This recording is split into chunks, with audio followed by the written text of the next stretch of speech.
네, 안녕하세요. 오늘 여러분 자리에 선물을 가져왔어요. 보셨죠?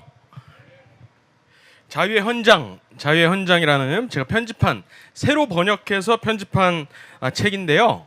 비매품입니다. 그리고 1000권밖에 딱 인쇄를 안 했고 여기에 200권 가지고 온 거예요. 그러니까 혹시 옆자리에 만약에 있으면은 가져가세요. 가져가서 나눠주시면 좋습니다. 그리고 뭐 다시 나올지 모르기 때문에 이거를 너무 중요한 문서, 우리 대한민국 그리고 미국을 건국한 문서들을 모아놓은 것입니다. 그리고 뒤에 보시면은 정치에 있어서 성경에서 말하는 부분들, 그것들을 발췌를 했어요. 그래서 성경 말씀들이 기독교 세계관의 정치론이라고 할 수 있죠. 그것을 막 구절들을 정리를 해놓은 것이 있고요. 그리고 그 뒤에는 뭐가 있냐면은 국부들의 격언이라 그래서 미국의 국부들과 우리나라의 국부들이 했던 말들 중에 오늘 제가 이야기할 그런 내용들을 여기다가 담았으니까요. 꼭 가져가셔서 이렇게 참고를 해주시면 좋겠습니다. 다른데 어디 가서도 살 수 없는 비매품 제품이기 때문에 가져가시면 좋습니다. 오늘 기독교와 자유민주주의라는 주제로 말씀을 드릴 텐데요. 아마 많은 또 기독교인들이 잘못 알고 이렇게 말을 할 수 있어요. 기독교랑 자유민주주의랑 무슨 상관이냐 이렇게 말할 수 있어요. 그런데 여러분은 그렇지 않죠? 자유민주주의는 하나님이 일반 은혜로 세상에 주신 선물입니다. 여러분 믿으시나요? 믿으셔야 돼요. 자유민주주의 또 자유문명은 하나님이 우리 기독교인들 뿐만 아니라 세상 사람들이 누릴 수 있도록 일반 은혜로 이 세상에서 누릴 수 있도록 주신 선물이라는 것입니다. 이 정치 체제가 여러 가지가 있지만 왕 제도가 있고 또 자유민주주의 또 입헌군주제 많은 것들이 있지만은 자유민주주의만큼은 적어도 하나님께서 사람들에게 지혜를 주셔서 사람들이 고안해낸 성경에 입각한 체제라는 것이죠. 적어도 이 세상에 사는 동안에 우리가 일반 은혜로서 누릴 수 있는 체제라는 것입니다. 그거를 오늘 증거를 몇 개 가져올 텐데요.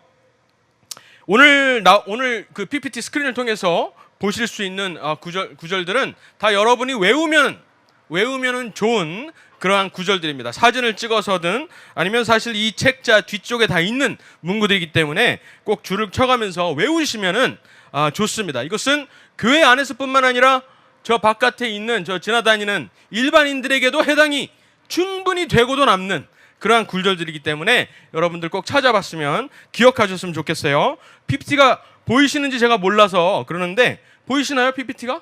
예, 그러면 다음 넘겨주세요. 이 세상의 모든 정부들은 자유민주체제가 있고 입헌군주제가 있고 왕권체제가 있고 독재가 있고 그렇죠?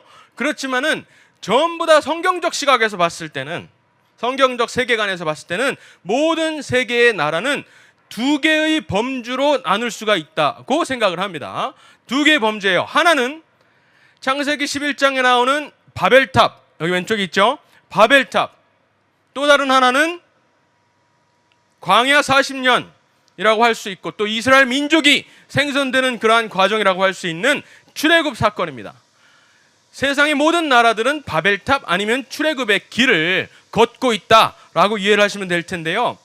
이스라엘, 지금의 이스라엘도 그렇지만은 고대 이스라엘이 형성이 되었던 그 과정들을 보면은, 그러니까 광야 40년, 출애굽 이후 광야 40년을 보면은 우리에게 선물로 주신, 우리 인간에게 선물로 주신 그 자유민주주의 체제, 자유문명의 원칙들이 여기서 드러납니다. 여기서 드러나요. 그런데 그 놀라운 하나님의 선물은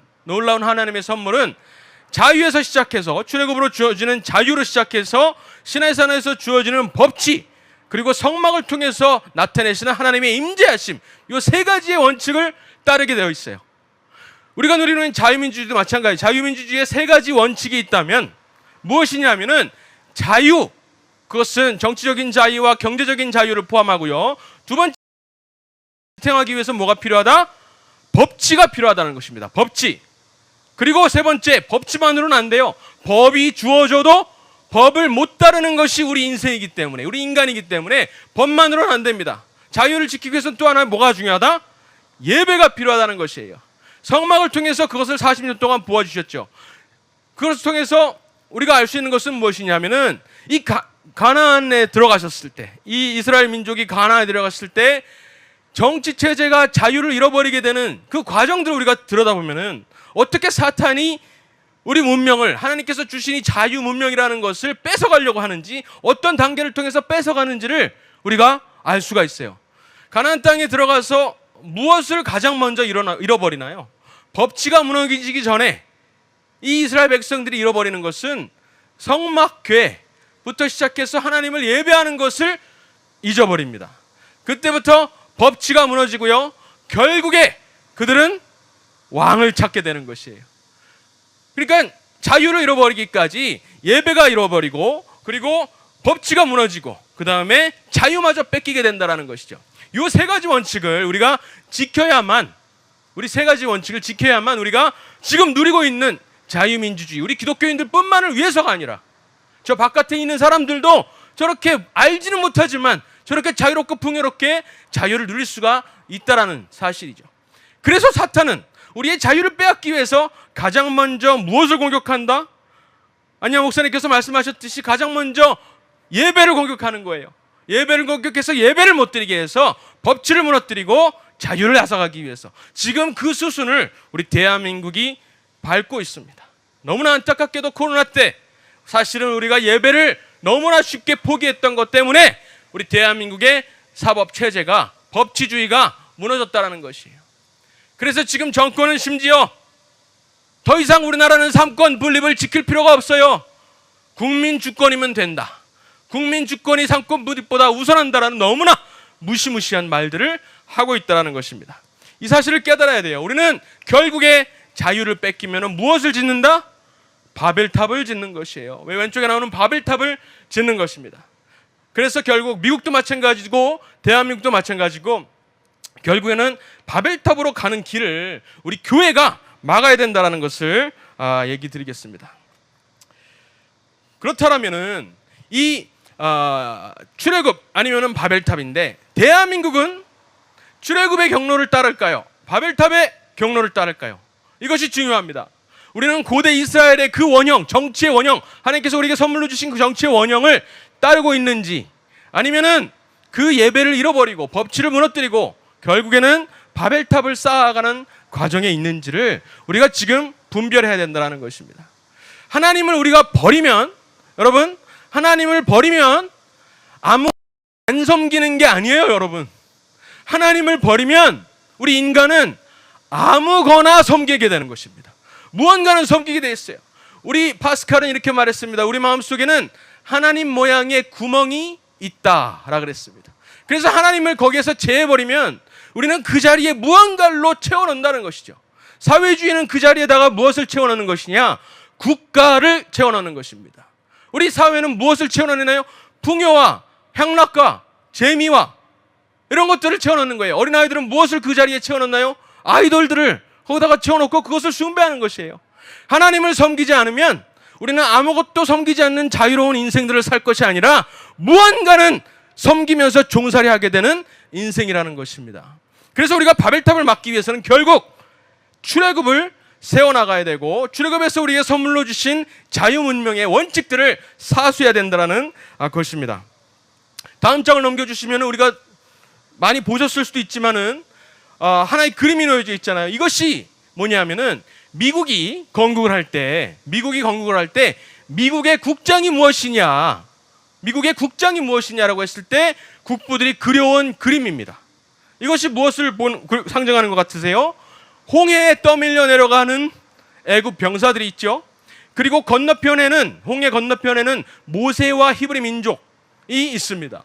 그리고 그 위에는 구름기둥인지 불기둥인지는 정확하지 않은 그런 하나님의 임재하심을 상징하는 무언가가 있습니다. 이것을 1776년 8월 20일, 그러니까 1776년 7월 4일 날 독립을 선언하잖아요. 그리고 8월 20일, 그러니까 한 달 반 정도 벤자민 프랭클린, 또 존 애덤스, 제퍼슨 이런 사람들이 모여서 우리나라의 상징이 무엇이 될 것이냐를 연구해서 그려온 그림이 바로 이 출애굽의 그림이라는 것이에요. 미국을 세울 때 미국의 국부들은 다른 어떤 위대한 로마 공화국이라든가 헬라의 공화국들 민주주의를 참고했던 것 그 이상으로 무엇을 참고했다? 출애굽을 참고했다. 광야 40년을 참고했다. 출애굽기와 신명기를 참고해서 나라를 세웠다라는 사실입니다. 그렇다면 지금의 국장, 미국의 국장은 무엇이죠? 독수리입니다. 독수리. 이 그림은 많이 보셨을 거예요. 그죠? 독수리가 지금 미국을 상징하는 국장이라고 공식 문서에도 나와 있는데, 그렇다면 왜 독수리가 미국의 국장이 되었을지 이 전 그림을 보면은 더 확실하게 알 수가 있어요. 그렇죠? 바로 성경 말씀에 이 출애굽 사건을 하나하나의 동물로 묘사를 했는데 그것이 바로 독수리였다라는 사실이죠. 출애굽기 19장에 보면은 이렇게 나와 있습니다. 내가 애굽 사람에게 어떻게 행하였음과, 그죠? 내가 어떻게 독수리 날개 위에 업어서 너희들을 내게로 인도하였는지 너희들이 보았느니라. 출애굽 사건을 성경에서 독수리로 묘사를 했던 것입니다. 그래서 지금 미국의 국장이 독수리가 되었다라는 너무나 역사적인 분명한 사실들이 있는 것이에요. 이 사실을 놓고 지금의 역사학자들, 세속적인 역사학자들은 이 명백한 사실들을 지우려고 하고 있습니다. 지금 미국의 독립기념관, 박물관 이런 데 가면은 아까 보여드렸던, 바로 전장에서 보여드렸던 이 첫 번째 사진은 삭제되고 없습니다. 지금의 미국 교과서에는 이 첫 번째 그림은 삭제되고 없습니다. 우리나라의 이 미국의 뿌리가 유대인이다, 유대민족이다, 히브리 민족이다, 성경에 근거했다라는 사실을 말하기가 싫은 거예요. 왜? 비시주의 때문에 특정 종교를 우대하는 것처럼 보이기가 싫어서 하나님을 그 역사 속에서 부끄럽게 생각하고 지우려고 한다는 것이죠. 지금 우리 대한민국에서 있는 그러한 문화적인 현상하고도 굉장히 비슷하다고 할 수가 있습니다.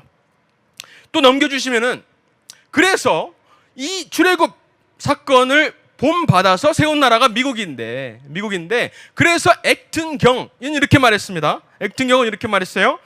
1776년까지 인간은 자유가 무엇인지 모른 채 자유를 추구했다. 이때 비로소 하나님께서 이스라엘을 통해서 우리에게 주셨던 그 자유 문명의 그 체제가, 그 원리가 비로소 미국이라는 체제를 통해서 정치 체제로 우리에게 주어졌기 때문에 이때부터 우리는 비로소 정치적 자유가 무엇인지, 경제적 자유가 무엇인지 알고 추구하게 됐다라고 말을 하는 것이죠. 더 놀라운 이야기가 있습니다. 넘겨주시면은 본 란케라는 유명한 역사학자, 근대사학의 아버지라는 분이 계세요. 그분은 이렇게 말합니다. 미국을 세운 것은 다름 아닌 200년 전에 누구다? 장 칼뱅이다. 장 칼뱅은 언제 사람이에요? 1500년대에 종교개혁 때 사람이잖아요. 종교개혁의 정신이, 장 칼뱅과 존 낙스와 마틴 루터의 그 종교개혁의 정신이 결국 정치체제로 발현된 것이 바로 미국이다 라고 일반 역사학자가 말을 하는 거예요. 일반 역사학자가 그렇게 말을 하는 겁니다. 그래서 첫 번째 대통령, 미국의 첫 번째, 다음 장입니다. 첫 번째 대통령 누구죠? 조지 워싱턴 초대 대통령은 이렇게 말을 했어요. 성경 없이는 세상을 바르게 통치할 수 없다. 여러분, 미국을 많은 사람들이 교과서나 백과사전이나 어디를 찾아봐도 미국이 기독교 정신에 입각해서 세워졌다라고 말을 하지 않을 거예요. 심지어 미국에 지금 나오는 조지 워싱턴을 포함해서 벤자민 프랭클린, 토마스 제퍼슨 이런 사람들이 전부 다 사실은 하나님을 믿지 않는 이신론자들이었다라고 많이 들어보셨을 거예요. 그렇지만 그렇지 않습니다. 그 당시 기준에서 봤을 때는 이신론자라는 타이틀이 있을지 몰라도 지금 기준에서 봤을 때는 우리보다 훨씬 더 예수님을 믿고 구원의 확신을 가지고 부활의 증거를 믿는 사람들이었어요. 그런 사람들이 나라를 세웠다라는 것입니다. 다음을 넘겨보면 마틴 루터 킹이 아니죠. 아브라함 링컨의 이야기가 나옵니다. 이 책, 바로 성경책이 없었다면 우리는 옳고 그름을 분별할 수 없었을 것이다. 내가 믿기로는 이 성경은 하나님께서 우리 인류에게 주신 가장 최고의 선물이다. 이렇게 말을 했습니다. 더 나아가서 존 애덤스는 누구죠? 2대 대통령이에요. 조지 워싱턴 다음으로 2대 대통령인데 이렇게까지 말을 해요. 성경은 세상에서 가장 공화주의적인 책이다. 이런 말씀 들어봤어요? 성경은 역사서다, 하나님의 말씀이다, 또 인문학 책이다, 이런 말들이 있지만은 존 애덤스, 미국을 세운 국부 중에 한 명은 뭐라고 말하냐면은 가장 공화주의적인 책이다. 요즘식으로 말하면은, 오늘 제목에 빗대어서 말하면 가장 민주주의적인 정신을 가지고 있는 책이다. 이렇게 말할 수가 있는 것이에요. 왜냐하면 그것에는, 성경에는 이 세상에서 가장 심오한 도덕, 가장 최상의 도덕, 그리고 가장 섬세한 정부 정책들을 담고 있기 때문에 그렇다라는 것이죠. 그래서 이 미국의 헌법은 가장 도덕적이고 가장 신앙심이 깊은 그런 사람들을 위해서 고안된 것이다 라고 말을 하고 있는 겁니다. 우리가 누리고 있는 자유민주주의 체제, 미국이 자유민주주의의 종주국이잖아요. 그렇죠? 지금까지도 가장 오래된, 그리고 현존하고 있는 가장 오래된 자유민주주의 체제입니다. 그 나라의 국부가 이렇게 말을 하는 거예요. 바로 성경이 우리가 누리고 있는 이 자유공화국의 원칙들을 어디에서 나왔다? 바로 성경에서 나왔다라는 것을 증언하고 있는 것이죠. 또 웹스터라는 사람이 있어요. 여러분, 웹스터 사전이라고 아시죠? 미국 사전인데, 노아 웹스터라는 사람이 이렇게 말합니다. 성경은 공화주의의 원칙들이, 다음 장입니다. 공화주의의 원칙들이 최고의 원천이고 근간이다. 평등과 권리와 책임의 원칙들이 전부 다 어디에서 나와요? 모두 다 성경에서 나왔고, 성경은 모든 폭정을 금지함과 동시에 법치와 질서를 존중하게 한다. 아주 다음 대목이 중요합니다. 기독교의 가치관을 버리거나 파괴하면 공공 질서와 자유, 즉 공화국의 기초가 흔들린다. 지금 우리 대한민국에서 일어나고 있는 일이에요. 기독교를 버렸더니, 심지어 교회마저 예배를 버렸더니 공화국의 질서가 무너지고 있는 것입니다. 공화국의 질서가 무너지고 우리가 누렸던, 그냥 공기처럼 숨 쉬고 마셨던 자유마저 우리가 알지도 모른 채 사라지고 있다는 것이죠. 그냥 서서히 끓는 물속에 있는 개구리처럼 죽어가고 있다는 것이에요. 어느 순간에 히틀러 같은 독재자를 만나고 어떻게 이렇게 됐지? 하면서 전부 다 수용소로 끌려가는 순간이 다가올지 모르겠습니다. 더 나아가서 여러분, 다음 장입니다. 아시죠? 해리 트루먼, 우리나라의 영웅이죠. 우리나라의 영웅이 이렇게 말했어요. 이 나라 모든 법, 이 미국이죠. 미국의 모든 법의 기초에는 뭐가 있다? 시내산에서 모세가 받은 율법에 있다. 이 나라의 법의 기초가, 이 자유민주주의 체제의 법의 기초는 어디에 있다고요? 십계명에 있다라는 것입니다. 우리나라의 권리장전, 권리장전이라 하면은 수정헌법 1조부터 10조까지를 말합니다. 권리장전의 기초는 어디 있어요? 출애굽기와 마태복음과 이사야서, 그리고 바울 서신의 가르침에서 나온 것이다 라고 분명하게 말을 하고 있습니다. 우리 자유민주주의에서 누리고 있는 모든 법의 원천은 어디에다? 기독교다. 기독교다라는 것입니다. 바로 성경이다라는 것을 말을 하고 있습니다. 드와이트 아이젠하워 대통령은 이렇게까지 말을 했어요. 우리 국부들은, 바로 독립선언에서 나오는 구절이죠. 모든 사람은 평등하게 창조되었다는 말로 이 나라를 세웠습니다. 그렇죠? 어떤 깊은 종교적인 신념이 없이는 이 정부의 본질을, 이 미국의 본질을, 이 자유민주주의의 본질을 깨달을 수 없다는 사실입니다. 물론 우리에게 있어서 그 종교는 뭐예요? 유대 기독교 가치관이다. 유대 기독교 가치관이다 라고 말하는 겁니다. 사실 드와이트 아이젠하워는 교회를 다니지 않았어요. 크리스찬이라고 말했지만 교회를 다니지 않았지만, 일반 은혜적인 차원에서 우리가 누리는 자유는 바로 성경에서 나왔다라고 고백을 하고 있는 겁니다. 이 비기독교인의 입에서도 그러한 고백이 나올 수밖에 없다는 것이죠. 우리가 잘 아는 레이건 대통령, 다음 장이에요. 레이건 대통령이 이렇게 말을 했습니다. 성경보다 더 근본적으로 우리 미국의 건국에 영향을 미친 것은 없습니다. 심지어 여러분, 레이건 대통령은 1983년을 성경의 해라고 명령을 했어요.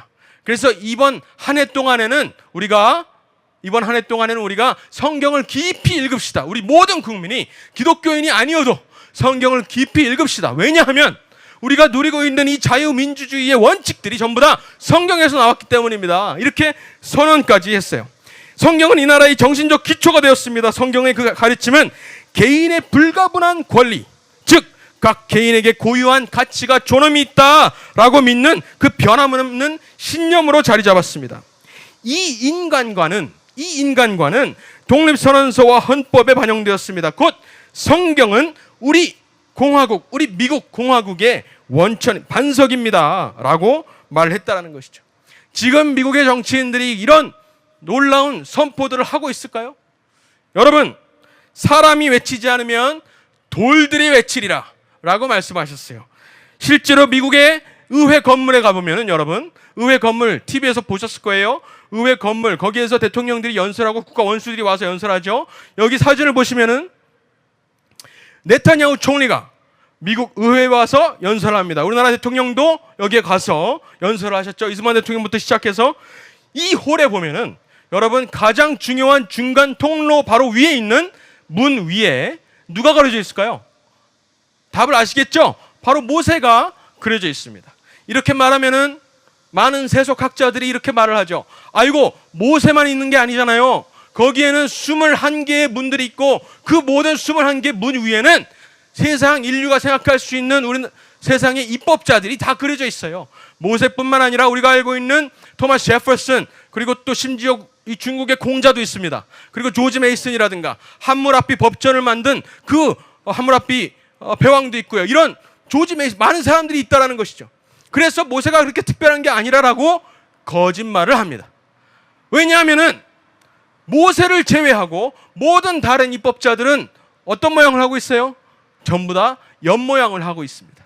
오로지 모세만이 정면을 바라보고 있다는 사실이에요. 그런데 또 여기까지 말하면 거짓말입니다.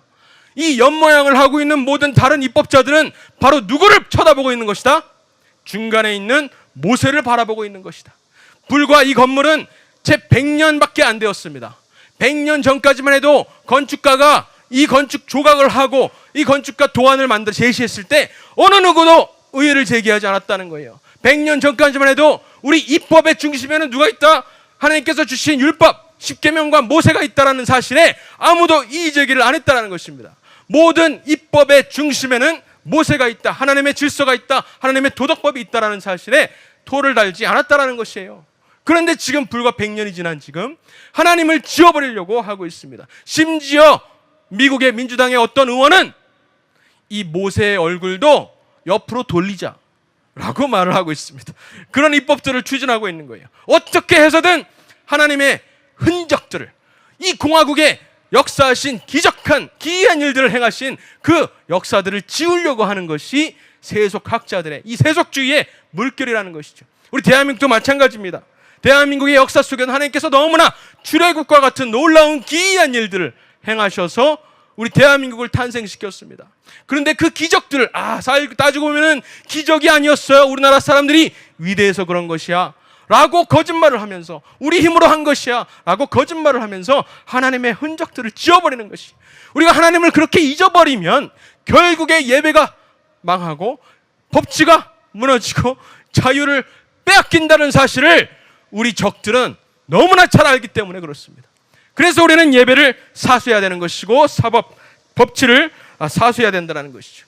의회 건물에서 끝나지 않습니다. 미국에서 돌들이 외치리라 라고 하면서 하나님의 진리를 외치는 것은 의회 건물에서 끝나지 않습니다. 의회 건물 바로 뒤에는 뭐가 있어요? 다음 장입니다. 사법부의 최고봉이라고 할 수 있는 연방대법원이 있습니다. 우리나라는 헌법재판소와 대법원이 나눠져 있지만 미국은 하나의 연방대법원이 있는데요. 연방대법원 건물, 다음 장으로 넘겨주세요. 연방대법원 건물 꼭대기에 보면은 당연히 누가 그려져 있겠어요? 이제는 답을 아시겠죠? 모세가 그려져 있습니다. 모세 양옆에 누가 서 있습니다. 누굴까요? 여러분들은 교회 다니시는 분들이라 아론과 훌이라고 생각하실지 모르겠어요. 그렇지 않습니다. 이 건축가의 의도는 따로 있어요. 건축가는 무엇을 말하고 싶었냐 하면은 동서양의 모든 인류 문명의 법의 원천, 법의 최고봉은 모세다 라고 말을 하고 싶었던 거예요. 잘 보세요. 왼쪽에는 동양인이 있죠. 오른쪽에는 서양인이 있습니다. 왼쪽에는 바로 중국의 공자가 있는 것이고요. 오른쪽에는 그리스의 헬라의 솔롱이 있는 것입니다. 이 동서양을 통틀어서 이 사법부의 기준, 모든 판단의 기준은 모세의 율법이다, 하나님께서 우리에게 내려주신 도덕법이다 라고 누가 외쳐요? 사람이 외치지 않으니까 돌들이 외치는 겁니다. 돌들이 외치는 겁니다. 그렇다면 우리 대한민국은 어떨까요? 우리나라 대한민국 독립을 선언할 때 누가 이걸로 썼죠? 여러분, 6당 최남선 아시죠? 조선 3대 천재라고 하는 그죠? 최남선이가 이거를 썼습니다. 그런데 이렇게 말을 합니다. 나중에 다음 장 넘겨주세요. 이렇게 고백을, 나는 최남선의 고백입니다. 나는 대체로 어려서부터 기독교 성적을 많이 읽었고 또 기독교인들과 수시로 상종하는 동안에 자연스럽게 기독교적인 사상을 갖게 되었다. 잘 들어보세요. 독립과 자유와 평등과 정의, 이런 말들이 전부 다 기독교에서 나오는 거로 나에게서 기독교를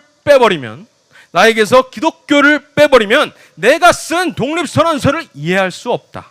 이렇게 말을 했어요. 심지어 최남선은 마지막 순간에 가톨릭으로 개종하기 전까지만 해도 신앙인도 아니었어요.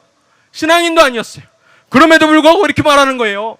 우리가 누리고 있는, 내가 독립선에서 썼던 자유, 평등, 정의, 이런 독립, 이런 사상들은 전부 다 다른 어디 문명에서 찾아볼 수 없고 어느 종교에서도 말하지 않지만 오로지 기독교에서 나왔다.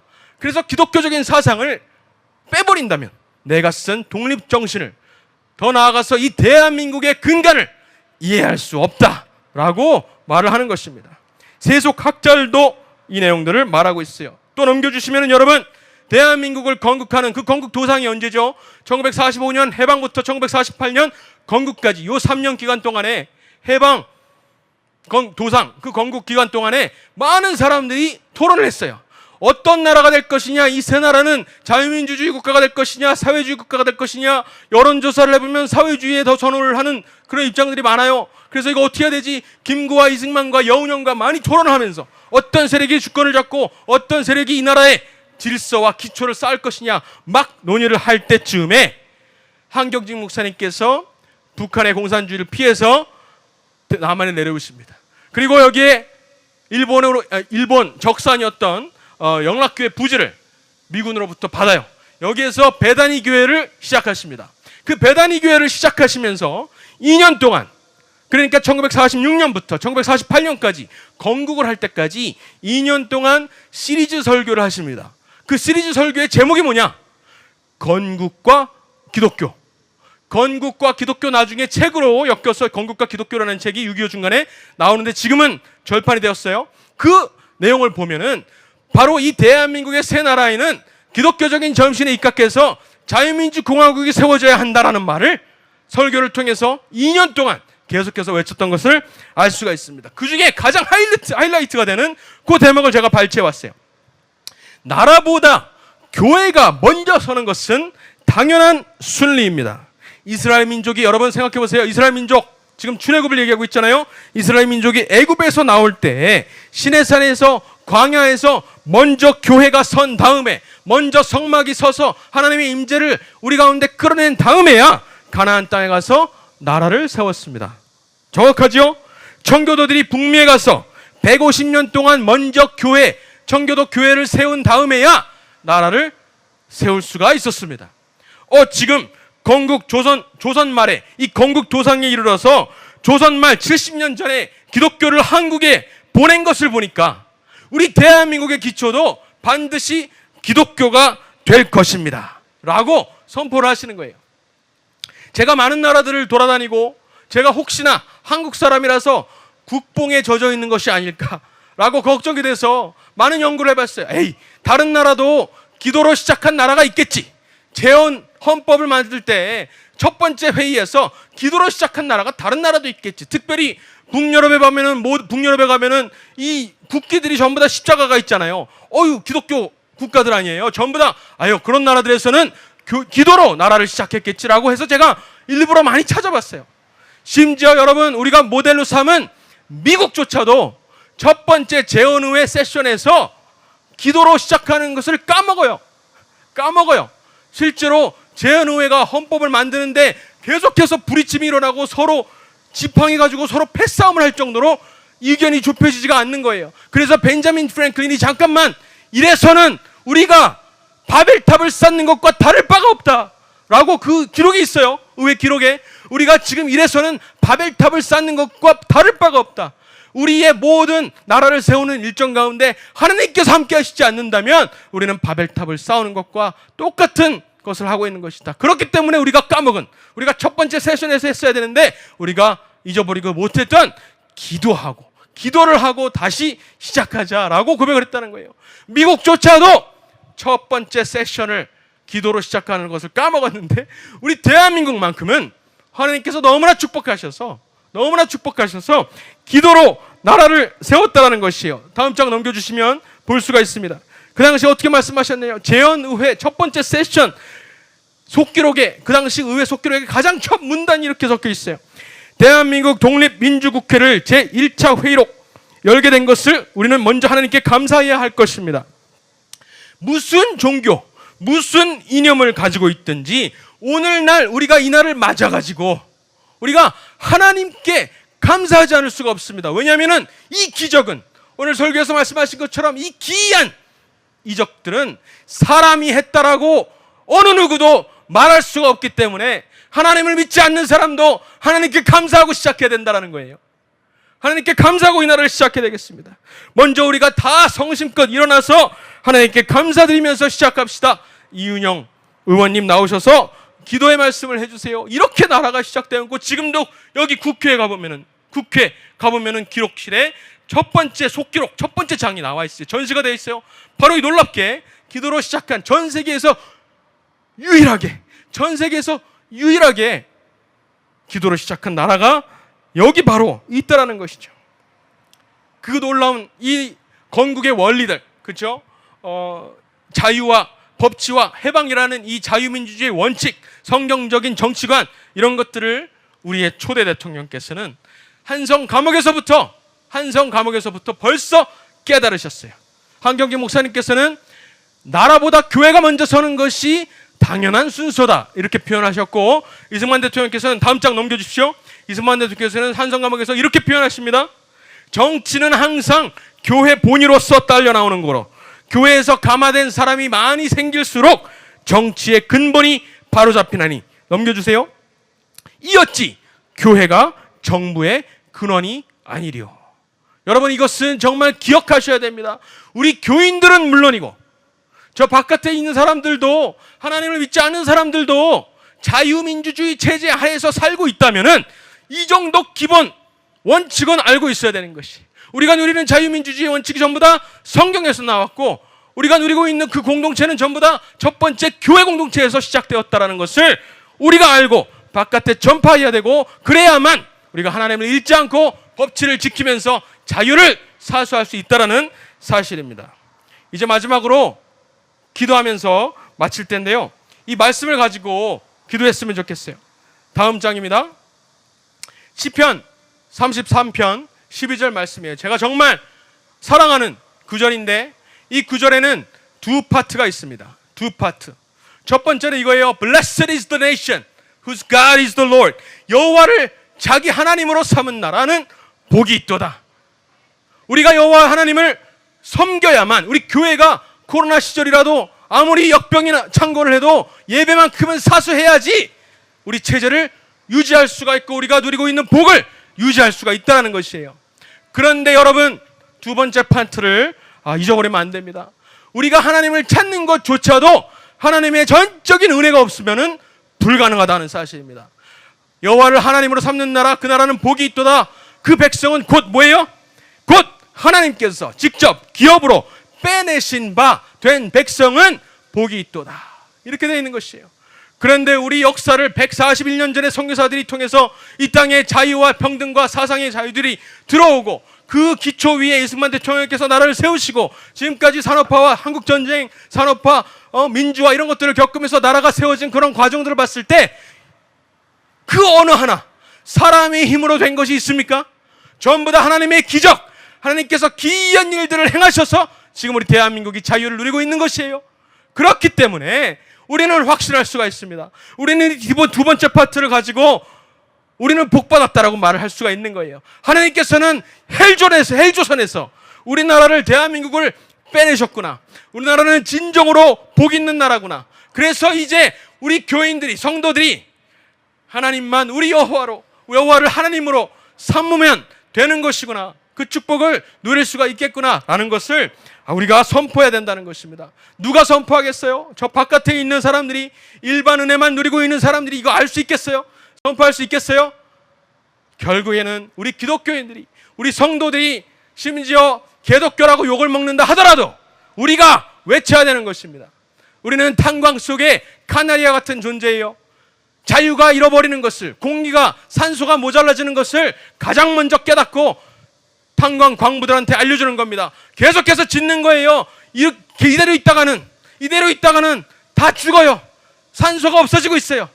다 나가세요 라고 외치는 존재가 바로 우리 기독교인들이라는 것입니다. 욕을 먹어도, 미움을 받아도 우리는 진리를 외쳐야 되는 것입니다. 하나님을 예배하는 것이 우리나라, 우리 자유문명의 기초이고 근본이다 라는 사실을 우리가 끊임없이 외쳐야 하겠습니다.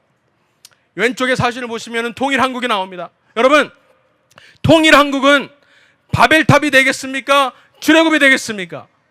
출애굽이 되어야 하겠죠. 출애굽과 바벨탑을 비교해보면 뭐죠?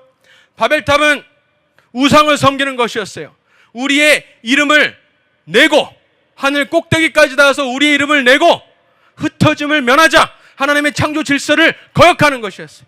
반면에 출애굽은 뭐였죠?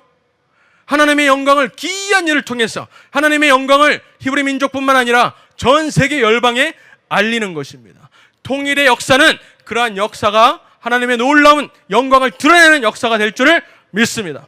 그리고 통일은 출애굽처럼 우상들을 파괴하는 것입니다. 애굽에 있는 10가지의 재앙들을 통해서 10가지 우상들을 하나하나 다 파괴하세요. 심지어 바로의 마음을 강팍하게 하셔서까지 우상들을 파괴하십니다. 대한민국에 다가올 왼쪽에 있는 그 통일은 북한에 있는 우상들을 하나하나 다 파괴하는 그러한 통일이 되어야 할 것입니다. 이 구조를 가지고 여호와를 자기 하나님으로 삼은 나라, 곧 하나님의 백성으로, 하나님의 기업으로 빼내신 바 된 백성은 복이 있도다. 이 말씀을 가지고 주여 한번 외치고 이러한 나라 되게 해달라고 기도하도록 하겠습니다. 주여 한번 외칩니다.